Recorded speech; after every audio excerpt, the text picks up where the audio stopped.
Israel Hamas जंग के बीच रूस इजराइल तनाव को लेकर एक बड़ी खबर सामने आ रही है। ईरान के साथ रूस के होने से इजराइल नाराज है। नेतन्याहू ने रूसी राष्ट्रपति पुतिन से फोन पर बात की है। दोनों नेताओं के बीच फोन पर 50 मिनट चली ये बातचीत। गाजा पर रूस के रुख पर नेतन्याहू ने अपनी नाराजगी जाहिर की है। नेतन्याहू ने रूस ईरान गठबंधन की भी आलोचना की।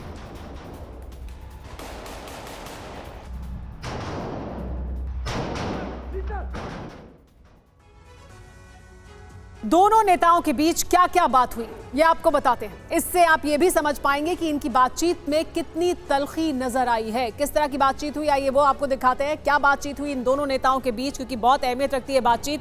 बेंजामिन नेतन्याहू ने अपनी नाराजगी जाहिर की है। उन्होंने कहा कि रूस के इजराइल विरोधी रुख पर नाराज हैं। व्लादिमीर पुतिन का कहना था कि पुतिन ने सैन्य ऑपरेशन की आलोचना की। उन्होंने इजराइल के सैन्य ऑपरेशन की आलोचना की। हमास के समर्थन पर चिंता जाहिर की गई नेतन्याहू की तरफ। Car garage network great, claim cover great, price wait वाह, प्राइस भी great. Tata AIG car insurance, trusted नाम, फैंटास्टिक नाम। से तो व्लादिमीर पुतिन ने गाजा में आम लोगों की हत्या पर नाराजगी जाहिर की, यानी दोनों तरफ से तल्खी बराबर दिखाई दी। 7 अक्टूबर की घटना का हवाला दिया गया नेतन्याहू की तरफ से, तो हमास की करतूतों के लिए नागरिकों के कत्लेआम को गलत ठहराया पुतिन ने। 50 मिनट तक की बातचीत चली दोनों के बीच। रूस ईरान की बढ़ती नजदीकी की आलोचना की नेतन्याहू ने कि ये नहीं होना चाहिए।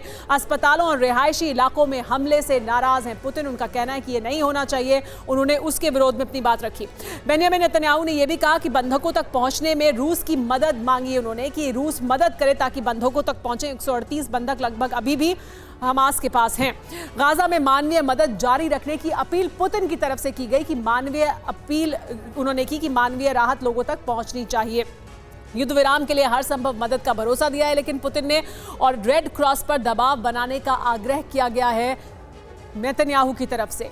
तो कोशिश यही है दोनों की तरफ से। पुतिन और नेतन्याहू के बीच हुई बातचीत के मायने क्या हैं, आइए ये भी आपको बता देते हैं कि दरअसल ये जो बातचीत है इसके क्या बड़े मायने निकलकर सामने आते हैं। पुतिन की सलाह क्या है देखिए। गाजा पर बंद हो हमले। गाजा पर तकरार किस बात पर है? 2 महीने से गाजा पर इजराइल का हमला लगातार जारी है।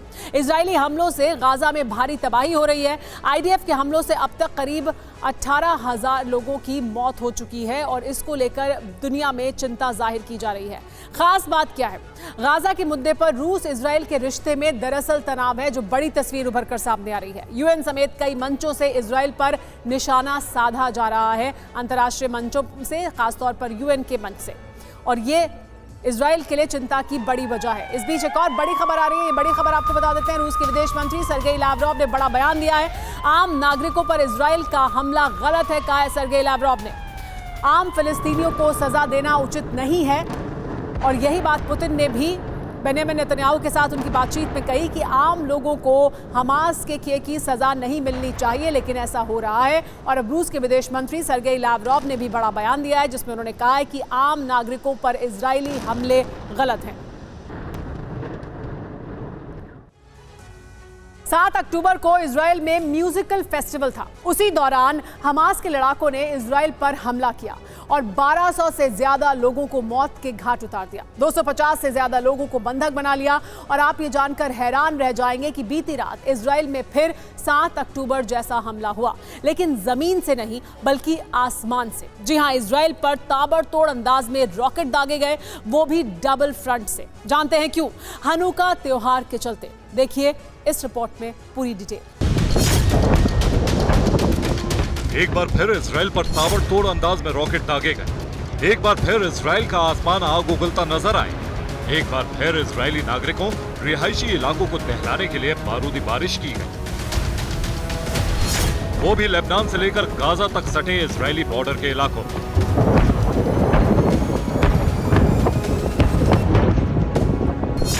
युद्ध के 62वें दिन इजराइल के सरहदी इलाकों में सिलसिलेवार अंदाज में हमला किया गया। और जानते हैं इस हमले को किसने अंजाम दिया? हमास और हिजबुल्लाह के लड़ाकों ने।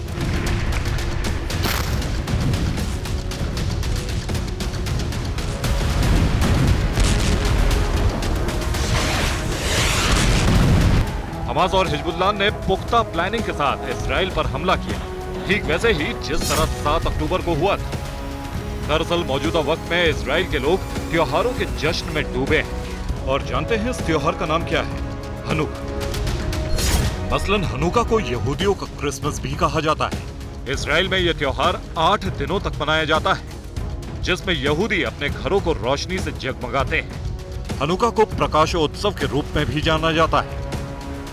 10 से 18 दिसंबर तक हनुका त्योहार को जोर शोर से इजराइल में मनाया जाता है, ठीक वैसे ही जिस तरह हमारे यहाँ दिवाली मनाई जाती है। और इजराइल के लोग जब इसी जश्न में डूबे थे, इसी दौरान हमास और हिजबुल्लाह ने धावा बोल दी, आसमान से रॉकेट और बमों की बारिश कर दी।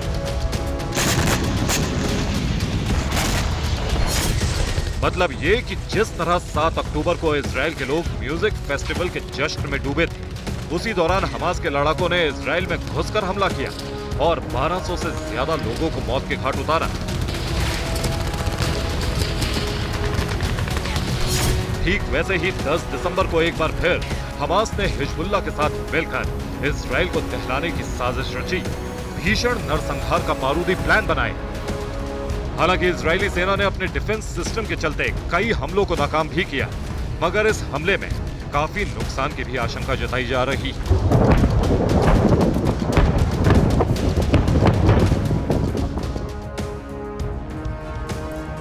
इस वक्त की बड़ी खबर हुती की धमकी पर इजराइल ने बड़ा ऐलान किया है। हालात यही रहे तो लाल सागर में जंग तय है, कहा इजराइल ने। इजराइल भी लाल सागर की जंग में उतरेगा। दुनिया के बाकी देशों की परवाह हम नहीं करेंगे, कह दिया इजराइल ने। यानी लाल सागर में जंग होगी अगर हुती इसी तरह से आगे बढ़ता रहा, और हम परवाह नहीं करेंगे दूसरे देशों की। लाल सागर में हम जंग में उतर सकते हैं। हुती द्वारा लगातार लाल सागर में जिस तरह की चुनौती दी जा रही है, उसके बाद इजराइल की तरफ से ये तीखा जवाब दिया गया है।